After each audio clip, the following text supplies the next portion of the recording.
Hvordan tror du, det ville være, hvis dine forældre ikke var skilt? Altså, jeg tror, det ville være meget mærkeligt, fordi jeg er jo vant til, at mine forældre er skilt. Så jeg tror, det ville være meget mærkeligt, hvis mine forældre fandt sammen igen. Hvor tit ser du din mor og far? Altså, jeg bor hjemme med min mor, og jeg snakker ikke så med min far eller ser ham. Jeg ser ham kun, når vi er til nogle arrangementer eller sådan noget. Så det er ikke så tit, jeg ser ham.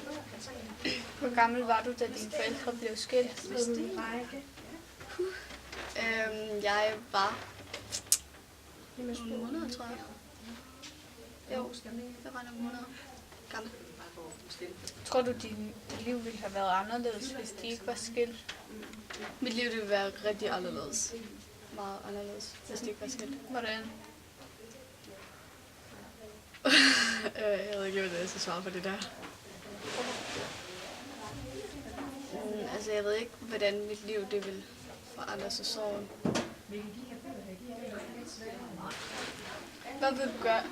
Hvad gør du, når du holder jul og nytår? Altså, inden vi skal holde jul og nytår, så snakker jeg med min mor om, altså, hvad jeg gerne vil.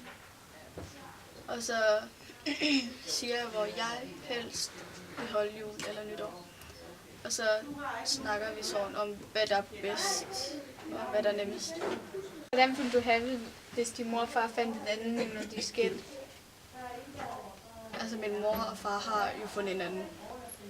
Men det er ikke sådan, altså, at jeg går og tænker over det. Men selvfølgelig er det anderledes, fordi det er jo ikke ens mor eller far. Så det er meget sådan lidt meget anderledes. Tror du, at skilsmisse er blevet en stor del af verden i dag? Skilsmisse? Ja, det er det faktisk. Der er flere og flere forældre, der begynder at gå fra hinanden. Hvorfor tror du det?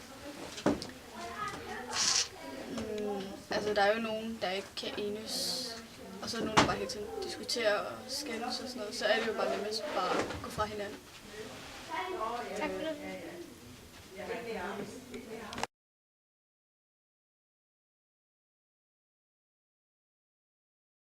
Hvordan tror du, det ville se ud, hvis dine forældre var skilt? Det ville være anderledes, men det ville være mærkeligt. Hvordan er det at være venner med en, der er skilsmissebarn? Det er ikke så meget anderledes, men det kan Mærker du på det? måske. Vil du have det dårligt, hvis dine forældre ikke boede sammen? Hvorfor? Jamen, det ville jo bare være mærkeligt. Kunne du nogensinde tænke dig at være skilsmissebarn? Nej. Hvorfor? Altså, det er ikke lige noget, man sådan ønsker. Hvordan vil du reagere, hvis dine forældre skulle skilles? Jeg vil blive sur. Jeg vil blive ked af det.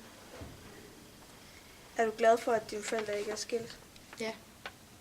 Tror du, at skilsmisse er blevet en stor del af verden i dag? Ja, Hvorfor tror du det? fordi det er det. Jamen, har du nogle teorier, hvorfor det er blevet så stor en verden? Eller så stor en del? Nej. Nå, okay. Jamen, tak for det.